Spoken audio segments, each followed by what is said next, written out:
né? Isso acaba sendo bem interessante. Habermas é um autor que já apareceu no Enem algumas vezes e é um autor que a gente vai trabalhar hoje a partir principalmente de dois conceitos, que são os dois conceitos que até hoje já caíram na prova do vestibular.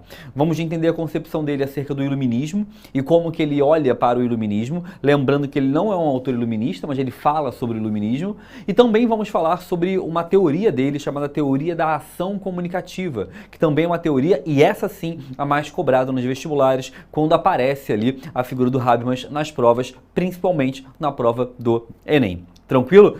Já vou pedir antecipadamente uma desculpa para vocês. O ProEnem ele mudou de estúdio, né? Vocês devem ter ouvido falar aí, alguém comentando com vocês que o ProEnem mudou de lugar. E nesse estúdio aqui, ele é ao contrário do comum. Normalmente a gente ficava assim com um quadro para cá, né? E aqui tinha o slide pra gente ver. Esse estúdio aqui é trocado, então toda hora eu vou fazer isso aqui, né? Só que eu vou errar onde está o slide, tá? Me perdoem, já peço desculpa antes, até eu conseguir me acostumar aqui no caso. Beleza? Tranquilidade? Então, vamos enrolar muito não. Vamos pro quadro, chega aí.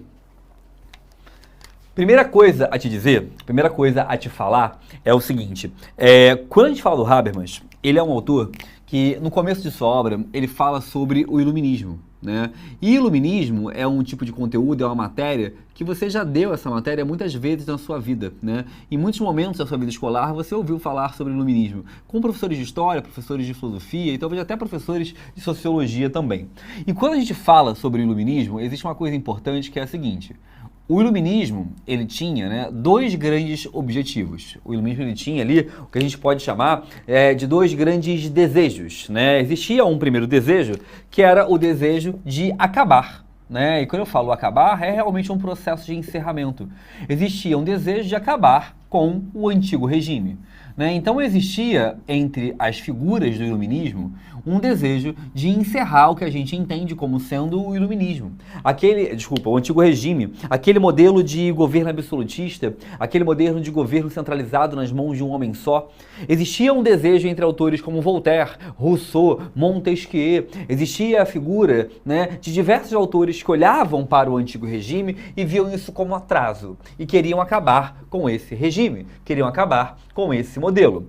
E de fato eles vão ser bem-sucedidos. Afinal de contas, Luís XVI perde o seu pescocinho. Vários reis da Europa perdem o seu posto. E a verdade é que, pouco a pouco, a Europa foi se tornando uma região democrática, republicana, e cada vez menos uma região absolutista. Agora, tem um outro detalhe. Os autores iluministas lá do século XVIII, eles também tinham um desejo, eles também falavam sobre uma coisa, que era o que a gente chama de valorização da razão, né? Os autores iluministas tinham um processo interessante de valorizar a razão, ou seja, de valorizar o que a gente chama, o que a gente entende como pensamento racional. Agora tem um detalhe. Quando a gente fala de valorizar a razão, a gente está falando de valorizar o pensamento humano, a reflexão, o entendimento, a compreensão do homem acerca da realidade. Isso, o Habermas vai dizer que o homem não concluiu. Ué, Leandro, como assim não concluiu? É isso mesmo. Habermas vai dizer que o homem não concluiu a sua tarefa iluminista. Por quê? Porque ele vai dizer que o homem ainda não é um ser completamente racional. Ué, Leandro, como assim? Habermas nasceu em 29. Ele é um alemão que nasce em 29. Com apenas 10 anos de idade, ele mora num país que é o protagonista da guerra, a Alemanha. Logo depois, ele observa uma segunda guerra, que é a Guerra Fria. Logo depois, ele vê que durante a Guerra Fria você tem guerra da Coreia, guerra do Vietnã, você tem guerra do Afeganistão. Ou seja, ele foi observando que o ser humano, ao longo de todo o século XX, vivenciou uma série de guerras, uma série de conflitos. E isso não é só algo do século XX. No século XIX, a gente teve, por exemplo, os conflitos imperialistas, tivemos as revoluções liberais, tivemos as guerras napoleônicas. No início do século XX, tivemos a Primeira Guerra Mundial. Resumindo, o homem nunca parou de ter guerras. Desde o iluminismo, esse momento em que o homem se dizia um ser racional, reflexivo, pensante, Habermas vai dizer que o homem nunca conseguiu ficar um tempo sem conflitos. Ai, Leandro, mas eu ouvi dizer que houve um momento que foi a Belle Époque. A Belle Époque foi um momento de 44 anos sem guerra. É sério? 44 anos sem guerra, você acha que é alguma coisa relevante para a história da humanidade? Claro que não. Então o ponto é a gente compreender que o Habermas está fazendo uma crítica. Está fazendo uma crítica em dizer o seguinte, olha, o homem não concluiu isso aqui. Porque se o homem fosse realmente racional, reflexivo, pensante, ele não entraria em guerras constantemente. Ele não entraria em conflitos do ponto de vista bélico constantemente, seja qual for o motivo do conflito. Pode ser por pautas econômicas, pode ser por pautas religiosas, pode ser por pautas ligadas a debates ideológicos, mas a guerra sempre existiu. E aí o Habermas vai dizer o seguinte: esse homem que se diz pensante, racional, reflexivo, não é um ser que nós podemos considerar dessa maneira. Porque se ele fosse realmente racional, reflexivo, um grande ser pensante, a gente estaria valorizando a razão. E aí a gente não teria tantos conflitos de forma contínua. E aí o Habermas diz para nós uma coisa interessante, que ele vai dizer o seguinte: o iluminismo não acabou. Ué, Leandro, como assim? Não acabou? O iluminismo é um movimento que surge lá atrás, é um movimento do século XVIII, então um movimento que tem sua origem lá no século XVIII, mas o iluminismo, para o Habermas, não acabou. Por que não acabou? Porque ele não concluiu, veja bem, ele não concluiu ainda os seus objetivos. Ele não concluiu os seus desejos, as suas aspirações. Se o iluminismo tinha o objetivo de acabar com o antigo regime, legal, check, acabou. Mas ele tinha um segundo objetivo, que era valorizar a razão, valorizar o pensamento racional. Esse objetivo, ele vai dizer que a gente não concluiu ainda, que a gente não alcançou ele ainda, que a gente não chegou a ele ainda. E se a gente não concluiu ele ainda, se a gente não chegou a ele ainda, temos uma questão. O iluminismo não acabou. E aí o Habermas vai dizer que futuramente, daqui a 500, 600, 700 anos, quando forem estudar a história humana, você vai ver assim, ó, iluminismo, início no século XVIII. Talvez ele dure até o século XXI. Talvez ele dure 300, 400 anos, porque é um movimento que ainda não foi acabado, não foi encerrado. Talvez você esteja vivendo hoje no iluminismo e não sabe. Para Habermas, isso é uma forma de enxergar, é uma forma de ver, é uma forma de entender a esse mundo.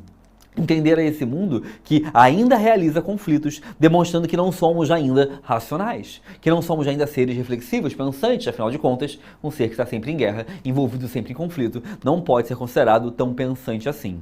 E aí ele vai dizer que se nós queremos suprimir, se nós queremos acabar, se nós queremos encerrar esse iluminismo, e encerrar porque a gente quer concluir esse processo, que é valorizar a razão, nós precisamos realizar uma coisa que é evolução, a melhora, um desenvolvimento da nossa comunicação. Ué, Leandro, como assim? Ele acha que se a gente está vivendo ainda o iluminismo, se talvez você, olha só, você está vivendo um momento histórico que é o iluminismo, para sairmos dele, para concluirmos essa etapa, nós precisamos melhorar nossos aspectos comunicativos. Nós precisamos nos comunicar melhor, falarmos melhor, interagirmos melhor, engajarmos melhor uns com os outros. Sabe para quê? Para que o diálogo resolva os problemas. Para que a gente consiga concluir as questões com base no diálogo e não com base na ponta do fuzil. Que a gente consiga discutir as questões com base em palavras e não na lâmina da faca. Que nós consigamos gerar soluções com base no entendimento mútuo e não com base numa bomba explodida. E aí a relação para o Habermas é: a grande tarefa dele como autor, a grande tarefa dele como filósofo, a grande tarefa dele como alguém que quer melhorar a humanidade é defender que para conseguirmos evoluir essa razão, precisaríamos fundamentalmente evoluir uma coisa que ele vai chamar de ação comunicativa. O que é essa ação comunicativa? É um desenvolvimento da nossa forma, da nossa habilidade de se comunicar, de dialogar e de falar. Tranquilo? Já vou evoluir mais disso, deixa eu ir pro slide, para cá. Deixa eu responder perguntas aqui, se é que tem perguntas. Tem. Pedro Teres Pinheiro mandou assim: professor, Habermas se inspirou em Nietzsche na ideia de ver o homem como um ser não tão inteligente? Olha, Pedro, não. Porque o Nietzsche, ele faz isso, ele fala isso sem esperança.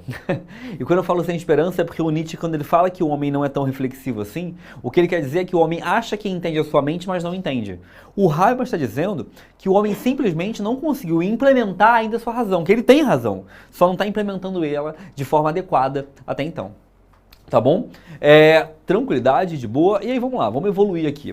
O Habermas vai dizer que se a gente quer melhorar a humanidade, se a gente quer concluir e melhorar esses dilemas, nós precisamos melhorar a nossa ação comunicativa. Como assim ação comunicativa? Nós precisamos melhorar a forma como nós nos comunicamos. E aí ele vai dizer que hoje em dia, na atualidade, nós produzimos um tipo de diálogo baseado na razão monológica.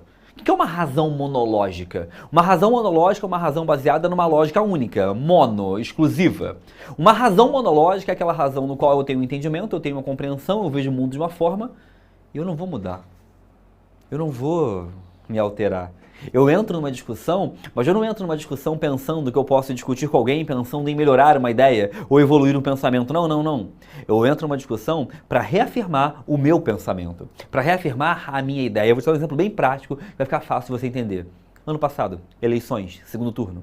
Jair Bolsonaro de um lado, o atual presidente naquele momento, e o Lula, né, do outro lado, o presidente atual agora, nesse momento. E aí, nós temos que compreender que naquele momento existia uma discussão, uma polarização, dois lados. E não começa agora a brigar no chat não, presta atenção aqui. Existe uma relação importante que é, nesse momento, esses dois lados, o diálogo era muito pouco. Ah, Leandro, mas o diálogo era pouco porque o outro lado não ouvia, não estou entrando nesse mérito. Mas o mérito é que a gente não discutia com outras pessoas pensando em talvez mudar de ideia. Nós discutíamos com o outro pensando em simplesmente reafirmar aquilo que nós já acreditamos, aquilo que nós já entendemos, aquilo que nós já compreendemos. Isso é razão monológica. A razão monológica é uma razão em que eu realizo um processo racional de forma amplamente solitário.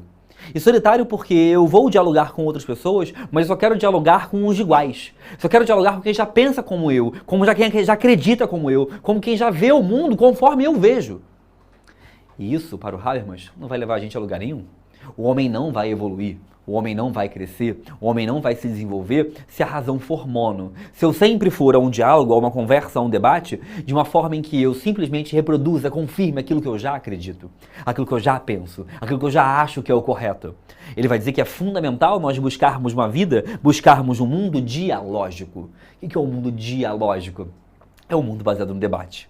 É um mundo onde eu quero criar uma comunidade comunicativa, onde as pessoas dialogam, debatem, conversam, buscando talvez mudar de ideia, indo com a possibilidade de realmente se alterar. E isso é algo cada vez mais difícil. Tenta lembrar, qual foi a última vez que você foi para uma discussão pensando assim, eu vou para a discussão, mas talvez eu mude de ideia. A gente não está sendo muito bom nisso. E não sou eu, não é você, não é o Juan que está aqui, não, é todo mundo. Nós não temos mais essa habilidade. Na verdade, talvez a gente nunca tenha tido. Mas o Habermas vai dizer, se queremos melhorar o mundo, se queremos tornarmos os seres racionais, é fundamental essa melhora comunicativa. É fundamental essa saída de um mundo que a gente vai chamar de mundo dialógico de um mundo monológico para um mundo dialógico. Essa mudança é fundamental e, novamente, você pode pensar, Leandro, mas o outro lado não me ouve. O outro lado não conversa. O outro lado só fala besteiras. Tudo bem, não estou dizendo que não é assim. O que eu estou te dizendo é, segundo Habermas, enquanto continuarmos dessa maneira, enquanto não tentarmos dar um passo atrás, não vamos conseguir. Não vamos evoluir. A vida não vai melhorar. O mundo não vai melhorar. Habermas é um pouco otimista. Afinal de contas, ele diz e acha que isso é possível. Ele acredita que através de um processo comunicativo bem feito, bem realizado, nós consigamos sair dessa razão monológica para uma razão dialógica. E aí, de cara, eu já quero te falar uma coisa. Isso é bom demais para redação. Você que está um pouco aí tenso em que citar na redação, existem muitos temas que você pode falar na teoria de Habermas. Afinal de contas, ele está dizendo que existe um problema na sociedade. E o Enem sempre trabalha conosco com a ideia de um problema social a ser solucionado. Intolerância religiosa, falta de registro civil, questão racial. E esses problemas todos acontecem porque existe algum tipo de razão monológica, onde as pessoas não estão debatendo, conversando, dialogando. Se você quer solucionar, você tem que passar por uma razão dialógica. É possível citar ele em muitas temáticas, fiquem de olho nisso, tá? Outra pergunta aqui é a pergunta do Peter Park, né, que já me falaram que é o dedico, né? Mestre, a teoria da ação comunicativa é válida quando alguma das partes em questão estão prejudicadas economicamente, militarmente, em relação a outra parte preponderante? Olha, Peter Parker, na verdade, era para acontecer essa teoria em qualquer momento, né? Em qualquer condição. Mas a lógica é que a gente sabe que, infelizmente, em condições econômicas adversas ou militares adversas, acaba que isso vai ser algo impossível de ser realizado, tá? Olha para cá, que a gente vai te falar algumas coisas importantes, que é a seguinte: para conseguir chegar a essa razão que a gente está chamando aqui de uma razão dialógica, com base no diálogo, vai ser importante, vai ser fundamental que a gente tenha uma técnica. Olha, como assim uma técnica? Habermas vai defender que a gente tem uma teoria, que ele vai chamar de teoria da ação comunicativa. Essa teoria da ação comunicativa ela é formada por 4 aspectos. 4 coisas têm que existir numa conversa para ser uma conversa válida. 4 coisas fundamentais têm que existir numa conversa para ela realmente fazer sentido. Para ela realmente poder ser produtiva, poder ser acrescentada de algo bom. Primeiro, dentro de uma conversa, nós temos que nos preocupar se aquilo que está sendo dito é inteligível. Ué, Leandro, como assim inteligível? Eu vou te dar um exemplo. Eu tive na faculdade um professor que me dava aula de Habermas, né? E esse professor, chamado Bruno Carvalho, ele era um professor que, ao falar sobre Habermas, ele, obviamente, falando com alunos universitários, falava no nível de dificuldade aqui, né? Ele usava os conceitos, os termos, usava o linguajar, falava das páginas do livro, falava dos termos que ele usava, referência a outros autores e por aí vai. Eu, falando com você, aluno de ensino médio, eu vou usar Habermas aqui. Não que vocês não tenham condições cognitivas de entender, não é isso. Mas vocês não têm a leitura prévia do autor para poder debater. E aí, se eu for ensinar Habermas, por exemplo, para, sei lá, o moço da padaria ali que eu parei para conversar, tomar um café, eu vou ensinar Habermas aqui. Por quê? Porque existe uma questão fundamental que é a gente mudar o nosso vocabulário, mudar o nosso diálogo, mudar a nossa forma de falar em cada ambiente. Eu tenho que, de alguma forma, manusear a minha fala, saber modificar a forma em que eu falo para cada ambiente em que eu estou. Isso é fundamental. Se eu quero me fazer entender, eu preciso mudar a minha forma de falar para cada ambiente. Preciso mudar a forma em que eu sou em cada ambiente. Você já teve professores que falavam e você não entendia nada, achava complexo, difícil. E provavelmente esses professores estavam com uma dificuldade básica, segundo Habermas, que é você manusear o discurso. Você modificar o discurso de acordo com o ambiente, de acordo com o local, de acordo com o espaço onde você está. Ok? E isso acaba sendo algo essencial, esse manuseio, essa alteração. Vou te dar um exemplo. Minha mãe, Dona Norma, né? Dona Norma muitas vezes já assistiu aulas minhas aqui no ProEnem, né? Afinal de contas, minha mãe fica toda orgulhosa. Sabe, mãe? Mãe é boba, né? Então, minha mãe, legal, meu filho falando. E várias vezes a mãe assistiu uma aula minha. E posteriormente minha mãe veio tirar alguma dúvida sobre o que eu falei na aula. E aí eu vou explicar pra minha mãe, mas eu não vou explicar pra minha mãe igual eu explico pra vocês. Porque vocês já têm uma preocupação que vocês peguem um vocabulário, que é o vocabulário que o vestibular vai te cobrar. Eu tenho que fazer você saber o que é a razão monológica, dialógica, o que é a ação comunicativa, o que é iluminismo. Com a minha mãe, ela não vai fazer prova. Então eu vou mudar o meu discurso em relação a isso. Eu vou mudar a forma em que eu falo, eu vou tornar o processo inteligível. Inteligível vem de ser entendido, facilmente compreendido, algo possível de ser observado. Tranquilo? Beleza? Esse é o primeiro fato, né? Ou o primeiro acontecimento para nós pensarmos a comunicação sendo viável, sendo possível. Tranquilidade, beleza. Segunda pergunta. Você só pode conversar se a pessoa estiver falando a verdade. E aí que entra a dificuldade de debater política, né? Porque você só pode conversar, obviamente, se existir uma relação de verdade sendo estabelecida. É claro que a pessoa ela pode estar reproduzindo algum tipo de conhecimento que ela acha que é verdadeiro, mas que não é. Mas é importante partir de uma premissa, partir de um entendimento fundamental e essencial de que a verdade é chave, de que a verdade é algo essencial, de que devemos falar a verdade. E você pode falar, ué, Leandro, mas eu posso estar errado, enganado, sim. Mas você tem que querer falar a verdade. E a gente tem que lembrar de uma coisa. Quantas vezes você dentro de um debate, quantas vezes você dentro de uma discussão, se apropriou de algum assunto que não fosse tão verdade assim? E você sabia, mas você queria vencer o debate. Você queria vencer a discussão. E aí isso aqui entra conjuntamente ao 4. São unidos, o 2 e o 4. Porque o 4 vai dizer que você tem que, obviamente, ser sincero. Ué, Leandro, como assim ser sincero? Como assim ser sincero? Eu tenho que falar coisas que eu acredito. Eu não posso usar um argumento que é verdadeiro só para poder vencer o debate. Se eu não acredito nele. Se eu não compreendo a ele.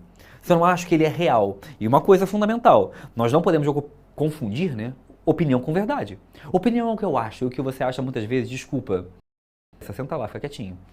A gente tem que pensar na verdade. Ou seja, um processo que é verdadeiro, que os gregos chamavam de aletheia. Ou seja, a verdade, o real. É se basear naquilo que é verdadeiro.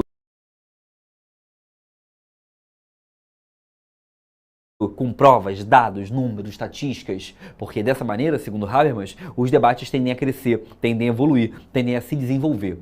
E aí, a sinceridade vem junto, porque eu vou tentar, né, gerar um processo onde eu não quero enganar ninguém. Eu não quero enganar ninguém, eu não quero distorcer nada para ninguém. Eu quero ser verdadeiro. Eu quero vencer o debate e a discussão porque eu tenho argumentos melhores. Porque a verdade está do meu lado, né? Porque eu tenho um processo de verdade estabelecido como uma viabilidade para aquele encontro. Tranquilo? Beleza? Tem pergunta ali? Beleza, não, por enquanto. Outra pergunta que a gente tem, outra pergunta não. Um outro tópico fundamental é, além de eu ter que falar a verdade, além de eu ter que me fazer entender, além de eu ter que ser sincero, tem uma outra parada que são, eu tenho que respeitar os direitos humanos. Ué, Leandro, como assim os direitos humanos? Comunistas! Calma, respira, né? É o ato de você, por exemplo, não defender tortura, não defender a morte de ninguém.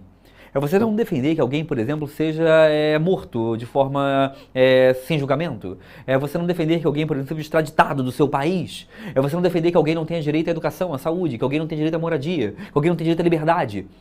Tudo isso é um processo que dificulta os direitos humanos. Logo, é um processo que dificulta você compreender e entender de fato como ocorre, como acontece a sociedade. Então, se eu quero debater com alguém, se eu quero discutir de forma clara, se eu quero discutir com as pessoas, de fazer que elas me entendam e eu também entenda elas, segundo Habermas, é fundamental alguns detalhes. Eu tenho que me fazer entender, eu tenho que respeitar os direitos humanos, eu tenho que falar verdades, eu tenho que ser sincero com as verdades que eu escolhi estabelecer, que eu escolhi colocar, que eu escolhi dizer como algo real. Isso é fundamento para a nossa vida, fundamento para a nossa existência. Beleza? Olha essa tabelinha aqui. Né? Diretor, tem como tirar a tarja rapidinho aqui de baixo? Muito obrigado.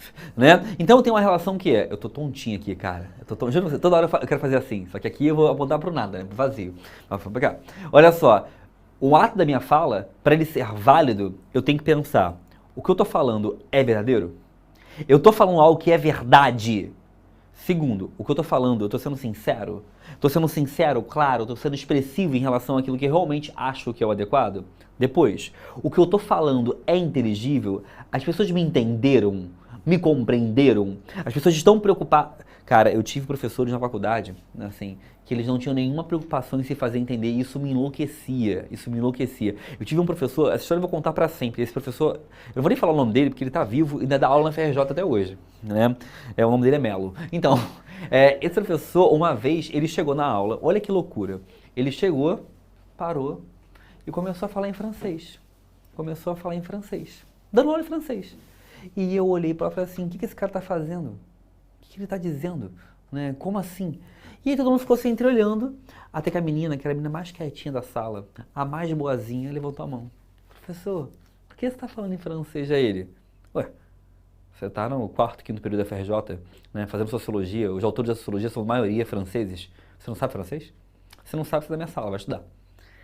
Olha que loucura, né? É claro que esse cara é um maluco, né? Ele é um maluco. Mas, ele vai processar, né, cara? Eu tô falando aqui, né?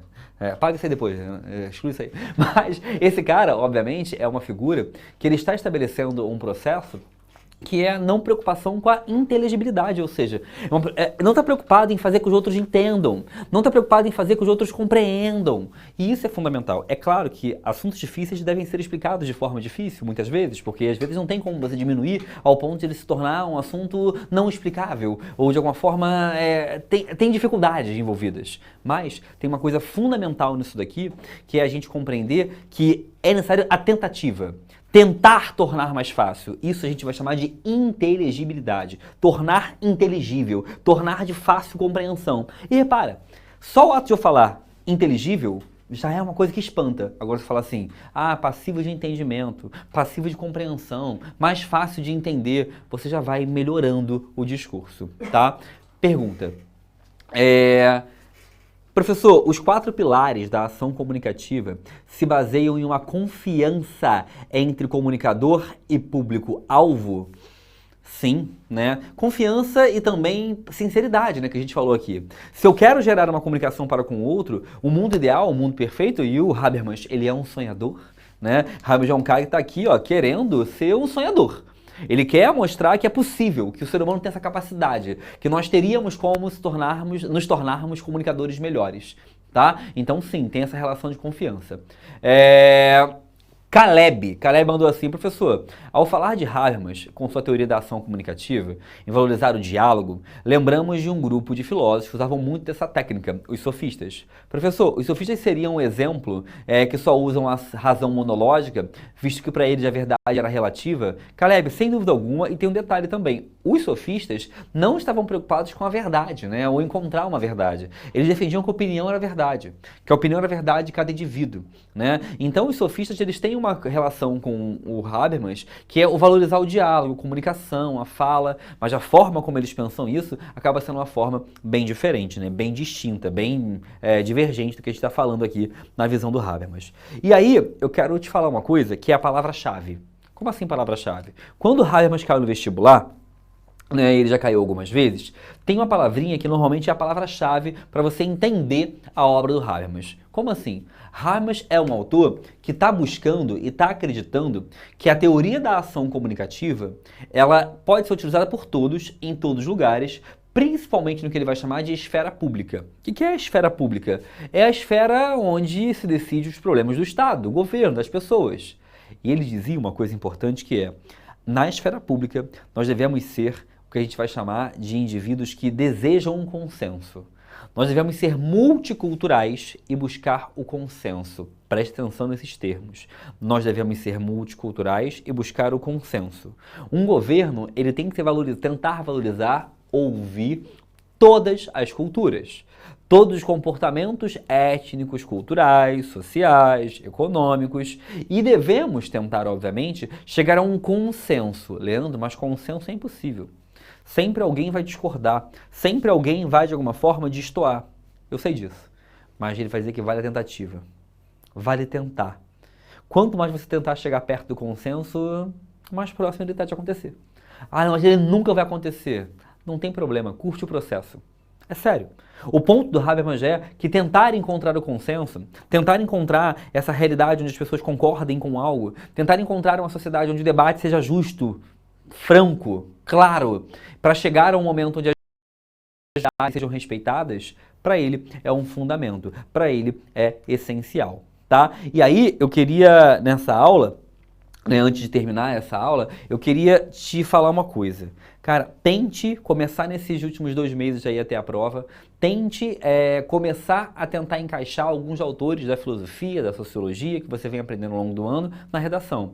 Já te falei de alguns autores que servem, que são passíveis de serem encaixados de muitos temas, né? Muitos temas, como por exemplo a figura do Durkheim, como por exemplo a figura do Kant, né? Agora eu estou te falando mais um, que é a figura do Habermas, mas tente pensar sempre qual autor se adequa mais àquela ideia que você quer mostrar, ao tema que você quer mostrar. Para de tentar encontrar citações padrões, eu vou encaixar essa citação em tudo. Para com isso. Tenta realmente pensar para o que você quer dizer, qual autor se encaixa melhor. Porque as aulas de sociologia e filosofia são importantes para você, obviamente, ir bem na prova de humanas, mas também são muito importantes para você criar argumentos de autoridade para o seu texto e para a sua redação. Show de bola? Tranquilidade? Meus queridos, excelente noite, bom feriado para vocês de amanhã, né? E até a próxima. Valeu! Assista nossas aulas a hora que você quiser. Vem com o Pro, o cursinho online que mais aprova no Enem. Assinem proenem.com.br.